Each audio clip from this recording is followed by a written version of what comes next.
دفعہ ایئرپورٹ پہ خاتون نے پوچھا کہ بھئی ہمارے شوہر جو ہیں وہ ایک سال کے لیے ملک سے باہر رہتے ہیں، تو ہمارے لیے یہ تو نیچرل ہے نا، وہ کہتے ہیں ہمیں پھر برائی کے خیالات آنا شروع ہوتے ہیں.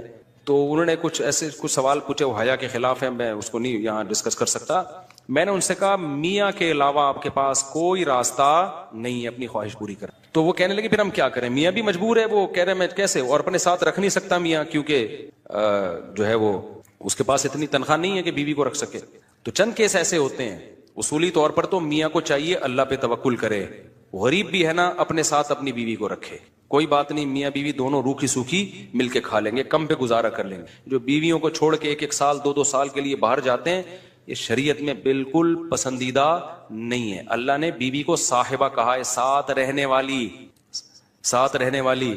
مجھے وزیر آباد میں 1 مہینہ رہنا تھا، یہ بات ہوگی 2006 یا 2007 کی. انہوں نے کہا کہ 1 مہینہ آپ نے یہاں اسٹے کرنا ہے.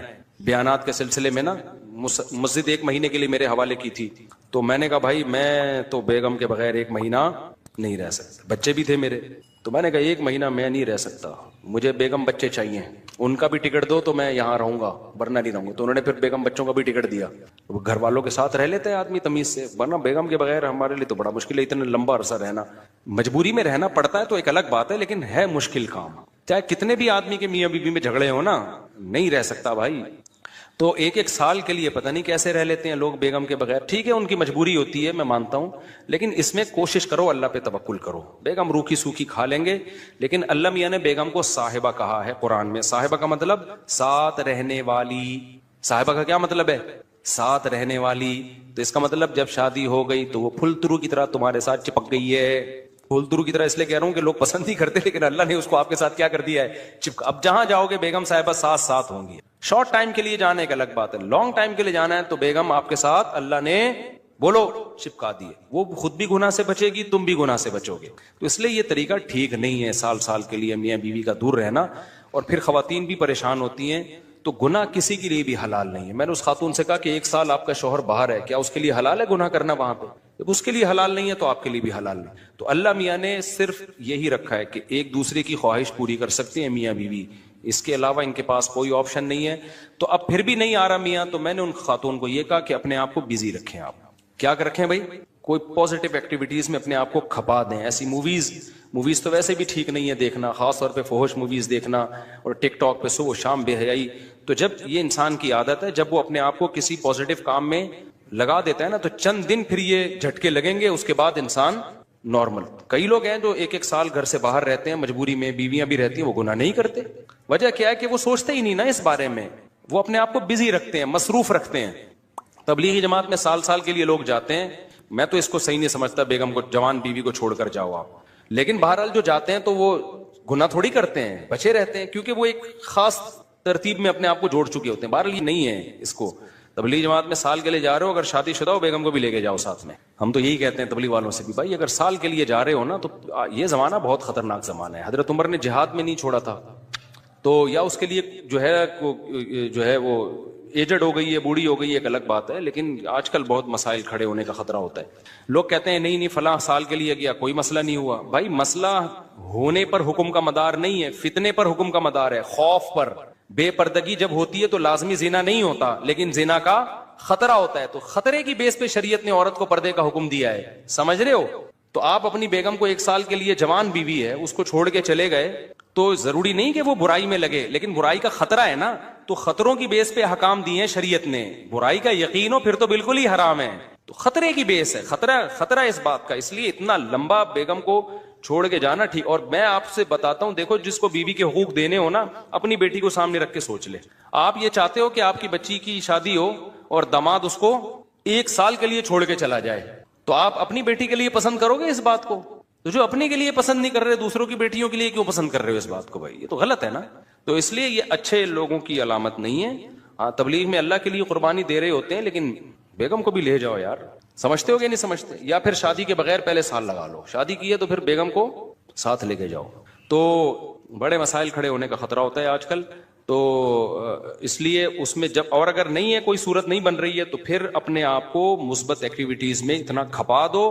تو میں آپ کو گارنٹی سے کہتا ہوں چند دن، چند مہینوں کے بعد آپ کے دماغ سے وہ خیالات نکل جائیں گے. تو آپ مصروف کر دو گے اپنے آپ کو، لیکن اس بیس پہ آپ کے لیے کوئی بھی گناہ حلال نہیں ہے، گناہ حلال نہیں ہوگا آپ کے لیے۔ اچھا بھائی، طاہر شمیر رحیم یار خان انٹرچینج سے جب بھی گزر ہو میرے پاس کھانا کھا کے جائے۔ ٹھیک ہے انشاءاللہ، صلو علی الحبیب، چلیں کبھی گزریں گے تو۔ لیکن وہی ہے، کسی سے ملاقات نہیں کروانی، سیدھا کھانا رکھ دینا ہے، اصرار نہیں کرنا، ہماری مرضی، کھانا کھائیں نہیں کھائیں، نکل لیے پھر ٹھیک ہے۔ ایسی دعوت ہمیں بہت اچھی لگتی ہے۔ دیکھو مجھے وہ مہمان اچھا لگتا ہے جو بے تکلف ہو۔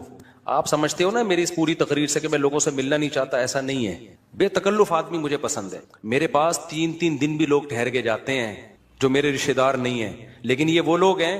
کیسے لوگ ہیں؟ ابھی پشاور سے میرے پرانے دوست آئے ملنے کے لیے، آئے، میں نے کہا السلام علیکم، کیا حال ہے، سب سیٹ چل رہا ہے؟ الحمدللہ۔ اس کے بعد پتہ نہیں میں بھول گیا، وہ خود ہی جا کے کھانا کھا رہے ہیں۔ میں تو مصروف آدمی ہوں بھائی، خود ہی کھانا کھا رہے ہیں، لیکن برا نہیں محسوس کر رہے۔ پھر جب مجھے ٹائم ملتا ان کو بلا لیتا، آ جاؤ یار بیٹھتے ہیں، جا بھائی چائے بنا کے لاؤ، بھائی ان کو بھی پلاؤ مجھے بھی پلاؤ۔ پھر کھانے کے ٹائم پہ مجھے یاد آیا، ارے وہ آئے ہوئے ہیں، میں نے کہا آپ بھی آ جاؤ کھانا کھا لو۔ انہوں نے کھانا کھا لیا، صحیح ہے نا؟ پھر بھول گیا میں کہاں گئے، پتہ نہیں کہاں گئے۔ پھر اگلے دن مجھے یاد آیا، اڑے بندہ آیا ہوا ہے بھائی، لیکن وہ ناراض نہیں ہو رہا۔ پھر میں آیا، جب میں فارغ ہوا میں نے کہا آ جاؤ یار، میں نے فلاں جگہ جانا ہے بیان کے لیے، آپ بھی میرے ساتھ ہی گاڑی میں آ جاؤ۔ اپنے ساتھ گاڑی میں بٹھایا، لے گئے ان کو، بیان کیا، گھمائے، پھر آیا اپنے ساتھ ہی واپس لے۔ پھر بھول گیا میں، پتہ نہیں بندہ گیا کہاں پہ۔ تو وہ ناراض نہیں ہوئے، 3 دن اسی طرح ہم نے ہنسی خوشی گزارے۔ اس کے بعد وہ نکل لیے، انہوں نے کہا میں پشاور پہنچ چکا ہوں۔ میں نے کہا یار کوئی میری طرف سے کوتاہی ہو گئی، معاف کر دینا۔ کہہ رہے کہنا تو یہ چاہیے تھا، بدتمیزی کی انتہا کر دیا آپ نے، لیکن وہ خوش تھا۔ تو ایسے بندے 100 دفعہ ہیں۔ میں نے تو ایک کمرہ اسپیشل مہمانوں کے لیے بنایا ہوا ہے، واش روم کے ساتھ، کہ مہمان آئے اسٹے کریں یہاں پہ۔ لیکن وہ مہمان جو تکلف والا نہ ہو کہ جی پوچھا نہیں مجھے ناشتے میں مفتی صاحب نے، بھائی ہماری بہت ٹینشن ہے، ابھی یہ تجھے پوچھیں گے تو ہم تو گھر والوں کو کون پوچھے گا۔ ہاں کوئی بہت میرے ٹیچر آ جائے نا، استاذ آ جائے، معزز مہمان، کوئی بہت ہی اپر لیول کا، میرے ٹیچر آ جائے، میرا چاچو آ جائے، وہ چاچو تو میرے بیچارے انتقال ہو گیا، میرے ماموں آ جائیں، تو ان کے ساتھ یہ سلوک نہیں ہوگا۔ اپنی شرمگاہ کی حفاظت، یہ چیز بھی آپ کو کافروں میں نہیں ملے گی۔ آپ نے دیکھے ہندو بھگوان کی خاطر برائی سے بچ جائیں، نظر کی حفاظت کریں، زنا سے بچ جائیں، شاید کچھ لاکھوں میں کوئی ایک ہو۔ انگریزوں میں تو جو عیسائی ہیں، یہ پورا امریکہ یورپ تو کرسچینٹی ہے نا، یہ تو کرسچن ہے، اپنے آپ کو منہ سے بولتے بھی ہم کرسچن ہیں۔ کیا انہیں معلوم نہیں ہے کہ حضرت عیسیٰ علیہ السلام نے زنا کو حرام قرار دیا ہے؟ لیکن کیا بچتے ہیں؟ تو اللہ سے ریلیشن کے بغیر آدمی زنا سے بچ نہیں سکتا ہے۔ وہی بچے گا جس کے دل میں اللہ کا خوف ہو۔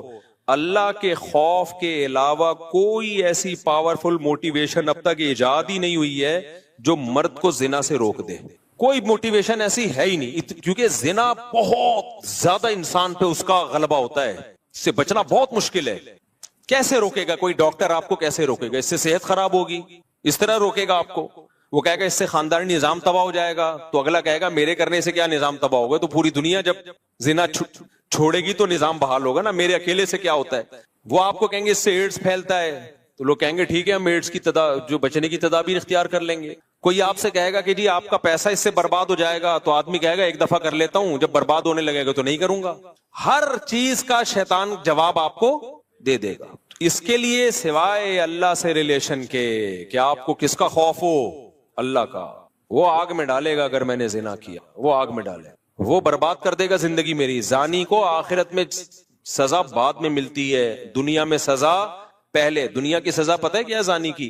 اس کی فیملی لائف کی ایسی کی تیسے، اس کے دل میں بیوی کی محبت نہیں بلکہ بیوی بوجھ لگتی ہے اس کو۔ تو آپ سوچو جس کو اپنی بیوی بوجھ لگنا شروع ہو جائے اس کو گھر میں کیا مزہ آئے گا۔ شادی شدہ آدمی سفر میں جاتا ہے، گھر میں بھاگنے کی اس کو جلدی ہوتی ہے، اس سے میاں بیوی کا ریلیشن بنتا ہے، پھر اولاد کا ماں باپ سے ریلیشن بنتا ہے، تو اس کے ایک جس کو ہندی میں کہتے ہیں نا پریوار ہوتا ہے، خاندان ہوتا ہے۔ بعض الفاظ ہندی کے بڑے اچھے ہیں، وہ پریوار کا لفظ نا بڑا ایک اٹریکٹیو سا لفظ لگتا ہے، اس لیے میں بار بار پریوار لے کر آتا ہوں۔ تو ایک پورا آپ کا کیا ہوتا ہے؟ ایک خاندان آباد ہوتا ہے۔